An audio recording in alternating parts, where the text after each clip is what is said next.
Estamos entonces en comunicación con Marta Maffei, es docente, política y dirigente sindical. Yo creo que Marta Maffei no necesita presentación, fue secretaria general de CETERA, fue la persona que impulsó la Carpa Blanca en los 90, los maestros dieron una gran lucha para que el país tuviera un rumbo de inclusión. Y bueno, son este tipo de personas que son ejemplos para nosotros y que levantaron la vara tan alta que es muy difícil llegar. ¿Cómo estás, Marta? Bien, un gusto saludarlos, buenas tardes. Buenas tardes, ¿cómo estás? Mira, en este programa teníamos hoy, el tema de hoy que nos trae es el tema de los glaciares, del agua, de los glaciares, de lo que hacemos con nuestro patrimonio, con lo que tiene que quedar para las futuras generaciones. Y te convocamos a vos porque vos sos la que presentó y también fue votada en positivo la ley de glaciares, la primera ley de glaciares de Argentina. Exactamente, que es casi igual a la segunda, digamos, ¿no? Acá hubo una estrategia muy hábil de parte de Miguel Bonazo, porque después que el gobierno de Cristina Kirchner vetó la ley, nosotros nos dimos 2 años de trabajo en todas las provincias. Yo recorrí prácticamente el país, haciendo entender, haciendo comprender cómo, por ejemplo, en Misiones impacta el agua o la falta de agua de los glaciares, o cómo sucedía en plena pampa húmeda, o qué pasaba en Entre Ríos, ¿no es cierto? Es decir, yo recorrí todo el país y se fue generando un estado de conciencia y un estado social a favor de la ley. Y esto hizo que la presidenta recibió muchísimas críticas y terminó diciendo, bueno, vuelvan a discutir que si se la aprueban, yo no la voy a vetar. Claro. ¿No? Esto, pero el tema es que... Pero hubo un cambio, ¿no es cierto?, en esa ley. Pero claro, porque para insistir en una ley que es vetada por el Poder Ejecutivo, vos necesitas las 2/3 partes de los votos de las 2 cámaras.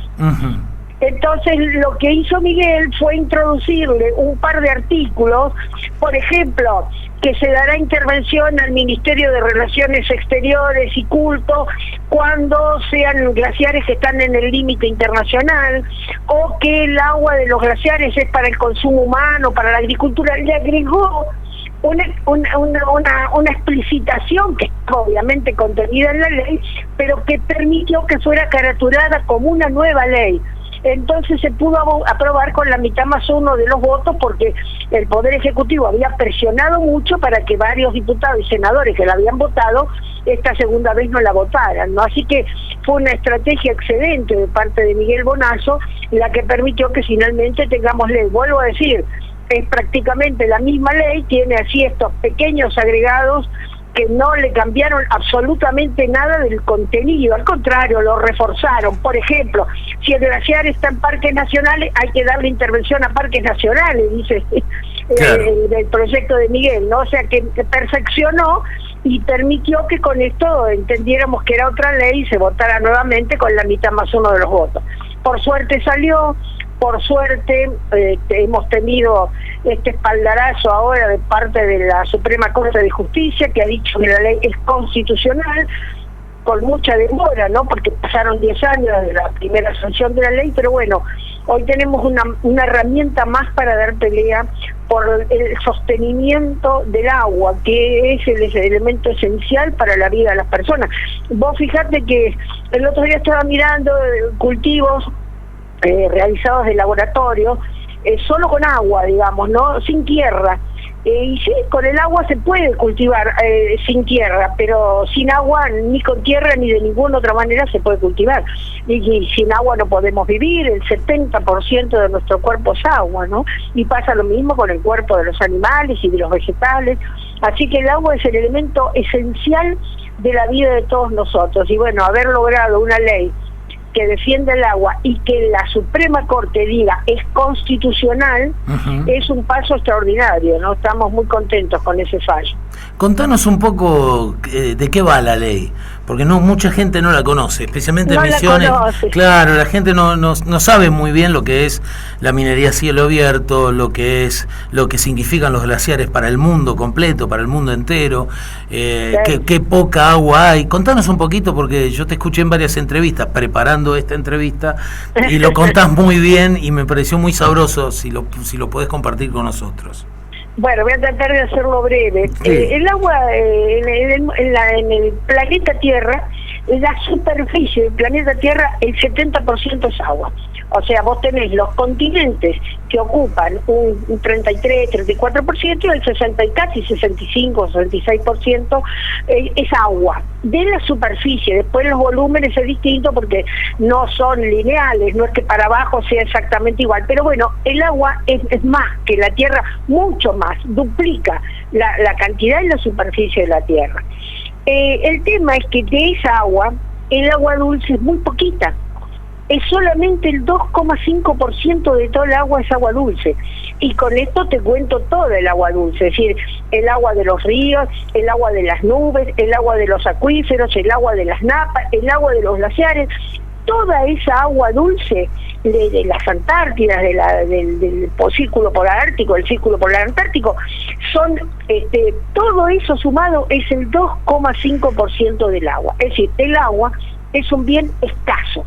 De la naturaleza es el bien más escaso que tenemos. Es el bien indispensable. Nosotros sin agua no podemos vivir. ¿Qué pasa con los glaciares? Los glaciares son el lugar geofísico donde mejor se conserva el agua. Es agua de lluvia que cristaliza cuando cae como nieve, y con la recristalización de la nieve se compacta y se convierte en glacial. Es decir, es el agua de la mejor calidad que tenemos. No hay ninguna otra agua en la tierra, ni sobre la tierra, ni debajo de la tierra, de mejor calidad que el agua de los glaciares. Entonces, es el agua que tenemos que privilegiar en el cuidado. Ahora, alrededor de los glaciares hay tierras congeladas, territorios congelados. Se llama la zona periglaciar, que rodea el glaciar. Lo sostiene como si fuera el refrigerador, digamos. Mantiene el frío siempre por debajo del 0 grado, -1, -2, -5, pero siempre por debajo del 0 grado, para permitir que los glaciares se conserven, se mantengan, digamos. Entonces, lo que nosotros hacemos con esa zona que rodea el glaciar, es una zona que tiene un funcionamiento distinto del glaciar, aunque a uno le parezca mentira. Esas son zonas que en la superficie permanentemente tiende, en épocas de verano o en épocas de sequía, tiende a derretir. Y ese derretimiento que después recupera con la próxima nevada es lo que alimenta los ríos. Nuestro país, si vos trazás una línea desde Jujuy hasta Tierra del Fuego, trazás una línea curva que tiene una curvatura hacia el sureste que divide el país en dos regiones. La región del este, que es una región que tiene distintas zonas geográficas, pero que tiene fertilidad, y la zona del oeste, que es árida. Que es para el lado de la cordillera. El lado de la cordillera, pero avanza. En la provincia de Neuquén está involucrada toda la provincia. Claro. No es, y en Río Negro más de la mitad, y en Chubut casi la totalidad. Es una línea, que la Argentina tiene esa línea de aridez, y a partir al oeste de esa línea, lo que ocurre es que la humedad del Atlántico no llega, y la humedad del Pacífico no pasa por la altura de la cordillera. Exacto, sí. Recién en el sur empieza a pasar, y por eso están los lagos, y por eso están las zonas tan hermosas como tenemos, Villa Langostura o Bariloche o lo que sea. Pero para arriba de esa zona nosotros tenemos una diagonal árida, la diagonal seca, que convierte el territorio en árido. Si nosotros no tuviéramos los glaciares y las zonas periglaciares, esas zonas son secas y son imposibles de cultivar. Ni la vitivinicultura, claro, ni Mendoza, San Juan. Mendoza, San Juan, Neuquén, toda la fruta que se obtiene, todas las manzanas, los olivos, todas esas producciones que son precisamente del oeste, serían absolutamente imposibles sin agua. Pero no es solamente esa zona, porque esa zona, el agua de esos glaciares y de esa zona periglaciar, alimenta los ríos que después se enganchan. O sea, del río Hacha termina en el desaguadero termina en el río San Juan y termina en el litoral marítimo de la Argentina. Son ríos cordilleranos que corren hasta el océano Atlántico. Entonces, esa agua no es solamente de los que están viviendo en esa zona oeste, sino que alimenta y recorre en la totalidad del país, alimentando otras zonas como el río Colorado, el río Negro. Son todos ríos que son alimentados por glaciares y que después el salado y todo eso vienen con agua glaciar y son los que alimentan el continente en su totalidad. Y terminan en el mar. Y terminan en el mar como todos los ríos. Bien. Bueno, si no son lagos, los ríos terminan todos en los mares. Bueno, ¿qué pasa con los glaciares? Hay dos actividades, hay muchas actividades, pero hay dos actividades que los están destruyendo y contaminando de un modo extraordinario. Una es la actividad petrolera y particularmente el fracking, que es un modo de extracción de petróleo que destruye todo lo que tiene a su alrededor y contamina de un modo extraordinario. Te digo una sola cosa, para las perforaciones de fracking se usan 600 químicos. 600 químicos. 600. Imagínate cómo queda después el agua y la tierra después de ese tipo de operación. Vaca muerta es el sistema que se va a usar en Vaca Muerta, ¿no? Ese sistema que se está usando ya. Se está usando con el fracking. Ya se está usando en Vaca Muerta. Bueno, y después tenés la minería a cielo abierto, que es otro proceso absolutamente contaminante y que se practica en las zonas donde no se extrae petróleo. ¿En qué consiste esto? Si vos tomás una roca y la molés, la convertís en arena, digamos, por un proceso mecánico, la martillás, la golpeás, la destruís, la haces como una arenilla, como una conchilla, vas a encontrar que ahí hay partículas de oro. Claro. Siempre hay partículas de oro, de plata, de cobre. De varios minerales, sí. Varios metales preciosos, sí. Exactamente. Entonces, ¿qué es lo que se hace? Se toma una montaña con una concentración significativa de estos metales, se vuela, se dinamita, toda entera, te digo, hacen un cráter que tiene más o menos 3 o 4 kilómetros de diámetro, ¿no? Sí. Y la piedra rota se va triturando una y otra vez hasta que queda molienda de roca. Esa molienda se coloca en una gran pileta inmensa, una pileta excavada en la misma roca, y ahí se le agregan millones de litros de agua con cianuro. El cianuro tiene la particularidad de hacer flotar la partícula de oro y dejarla en suspensión en la superficie de esas piletas. Así es como sacan el oro. Así lo extraen. Pero lo sacan de la superficie, lo cuelan, es como una colada que hacen y extraen el oro. ¿Y qué se hace con el agua? Sí, perdón.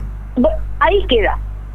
Excelente pregunta, ahí queda. Con el cianuro, que el cianuro, a pesar de que no me voy a tomar un vaso, como dijo el disparatado del presidente de la minera, de la minería, de la Cámara Minera, pero tiene una tendencia a evaporar con bastante rapidez. En 10 días lo tenés evaporado prácticamente. Ahora, ¿cuál es el peligro? Sí, cuando vos molés la roca, cuando vos la molés, sacás las partículas de oro, flotan, pero también en la roca había otros metales y otros minerales. En algunos casos, en muchos casos, hay minerales pesados, ¿qué te digo? Cesio, radón, estroncio, uranio, plomo, una cantidad de muchísimos que son radiactivos. Y eso queda ahí en suspensión, en esa sopa química horrenda. Ellos dicen que no hay peligro porque le ponen una capa impermeabilizadora abajo a la pileta y entonces dice no va a filtrar. Un plástico. Ahora, claro, es un plástico grueso. Ahora, yo te recuerdo que todas esas explotaciones se hacen en zona sísmica. ¿Hubo derrames? No se va a romper si no hay un terremoto. Claro. No se va a derramar si no hay una nevada fuerte que presiona con la nieve que cae sobre la pileta y la desborda. Claro. Veladero, solamente Veladero, ya 3 veces rompió la contención y derramó millones de litros de agua con cianuro, pero además con todos los otros metales pesados adentro. La rotura de Veladero en el año 2015, en septiembre del 2015, fue el mayor accidente ambiental que haya tenido la Argentina en toda su historia. Qué locura. Mirá lo que te digo. En Europa hubo un derrame en este tipo de minería que derramó una 10ª parte de lo que derramó Veladero en uno solo de sus desbordes, una 10ª parte, y Europa prohibió la minería a cielo abierto. En Europa no hay minería a cielo abierto en ningún territorio europeo. Claro. Eso te habla de la peligrosidad que tiene esto. Y de lo permeable que somos nosotros a creernos el verso de que eso es progreso. Claro. Escuchaba en uno de los debates que una ambientalista decía, creo que hablaba de esta minera, digamos, de la lumbrera, ¿es? Sí, sí, la minera bajo la lumbrera es en Catamarca. Claro, la otra es en Veladero. Una de las dos decía que hay 17.000 personas en el pueblo y solo la empresa solo contrató a 60. O sea, progreso cero. No, pero además está bien, es un trabajo como cualquier otro, digamos, que uno lo podría sustituir por la vitivinicultura, ampliando los terrenos de riego, lo podría sustituir por el tejido, por las artesanías, por turismo, por otra cantidad de otras actividades. Es decir, es una actividad más que tiene una muy baja capacidad de empleo. Nosotros en su momento habíamos hecho las cuentas y es más o menos un trabajador por cada millón de toneladas de tierra removida. Una locura. Te hago una pregunta, a ver si vos me podés aclarar este número, Marta. Dice que la Barrick Gold planifica en el proyecto de extracción generar 162.000 millones de dólares en 25 años. Sí. Bueno, y que solo queda un 3% de todo eso, queda un 3% para la Argentina. ¿Esto puede ser así? Es así, exactamente, sí, es lo que le cobran por regalías. Después todo, hasta mirá, la Barrick y la mayoría de las empresas, después se llevan lo que se llama bullón dorado, que es una mezcla mineral que tiene oro principalmente, pero que también tiene arenilla, que también tiene todavía cianuro, que tiene otras sustancias, y ese bullón directamente se lleva a Sudáfrica, porque en Sudáfrica los trabajadores son más esclavos todavía que en la República Argentina, y separan eso, que es absolutamente tóxico, con salarios de miseria. O sea que ni siquiera la industrialización posterior queda para la República Argentina. Además de todo eso, yo hablo de la locura humana, ¿no? ¿Para qué sirve el oro? Sí, para hacer alhajas, alguna cosa, joyería, claro.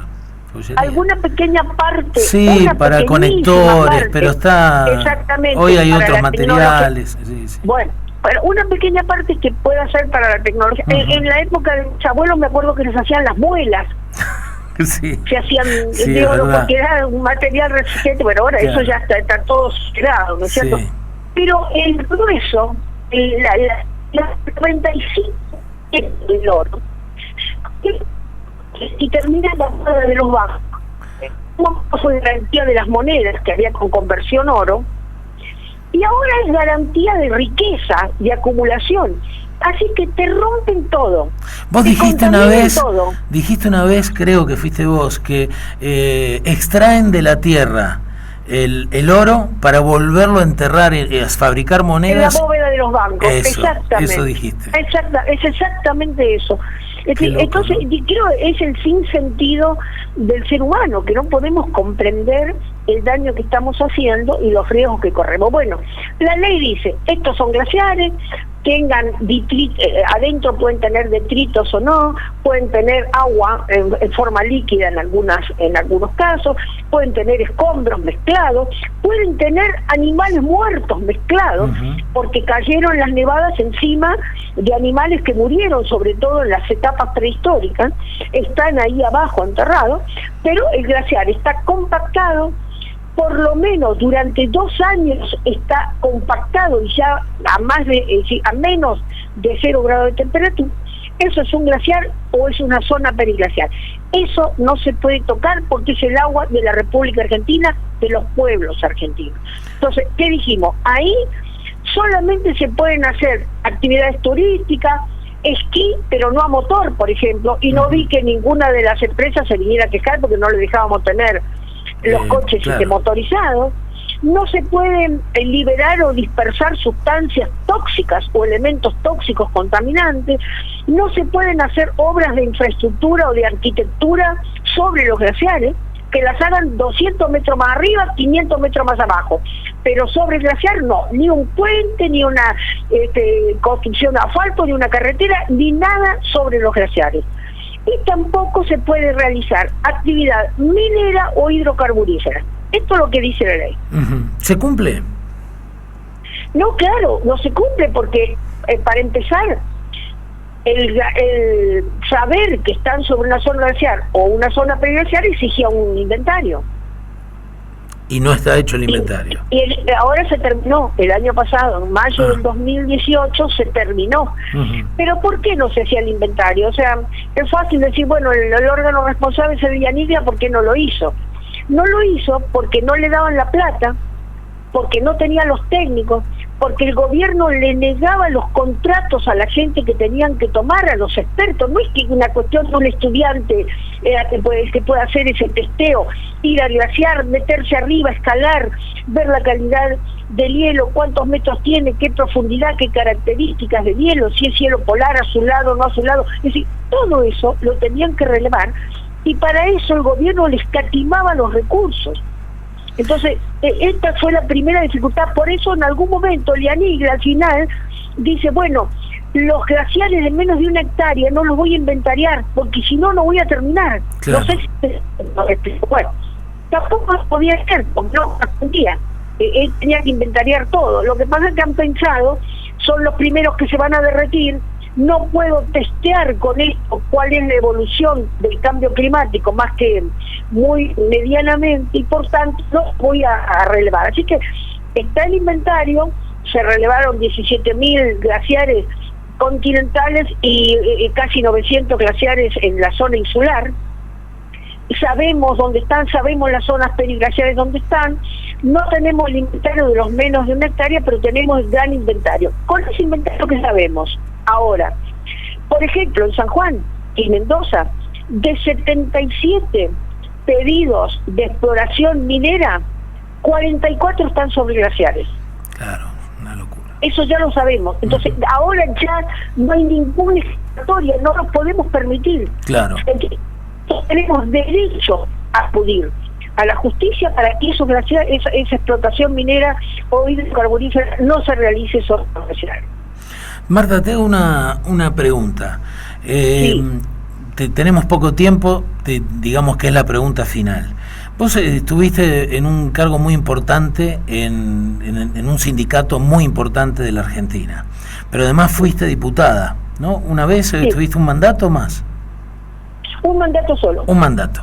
O sea, conocés sobre política, sobre las formas que nosotros usamos para generar cambios. La política, en este caso el sindicato, ¿no? Las agrupaciones, de alguna forma es la forma en que los seres humanos nos unimos para generar cambio. ¿Crees que esta forma de hacer política, esta forma de hacer sindicato, está generando realmente, o da a la población la posibilidad de una transformación? Porque lo que escucho siempre es los gobiernos se ponen de acuerdo con las multinacionales, te lo voy a resumir, de cualquier color y de cualquier tipo, incluso de cualquier tipo de gobierno, se ponen de acuerdo con las multinacionales y termina ganando la multinacional. Digo, ¿realmente es efectivo esto? Es una pregunta difícil de contestar. Si yo fuera una persona descreída te diría que no. Pero contra viento y marea, los pueblos están en la calle defendiendo su derecho a la vida sana. Fue el colectivo de Ciencia Digna, el colectivo de compañeros del CONICET, de investigadores de la talla de Seara o de tantos otros compañeros, los que permitieron que tomáramos conocimiento de lo que sucedía, de la incidencia que los glaciares tenían en la vida de todos nosotros, pero también para temperar el cambio climático, de una cuestión sustantiva. Es un sector de la sociedad que está comprometido con la vida, que no quiere llorar después sobre la leche derramada, que no quiere llorar sobre los territorios inundados, que no quiere llorar sobre la contaminación que mata miles de animales y de personas. Entonces, mientras nosotros estemos en condiciones de seguir alimentando y acrecentando esos grupos, vamos a tener una oportunidad. Yo sé que hay sindicatos muy jorobados, sí, pero CETERA no es un sindicato jorobado. CETERA tiene democracia interna, tiene participación, tiene representantes ahí en Misiones, son excelentes los compañeros. Entonces, no está todo perdido. Y tenemos que luchar para ampliar la base de conciencia y de conocimiento. Genial. Nosotros comenzamos el programa diciendo, en la editorial, cerrando la editorial, diciendo que no podemos dejar las cosas importantes solo en manos de la política y los gobiernos. Y en tu caso, y en el caso de los ambientalistas y de las personas que están detrás de esta transformación, de cuidar lo que... Y las mujeres, obviamente, queda claro esto, que si no fuera por las personas comunes que trabajan, que se deciden oponerse o no permitir que avasallen sus derechos, si no fuera por esta gente, esto no, este freno a la minera y a la explotación desmedida de nuestros recursos hubiese continuado.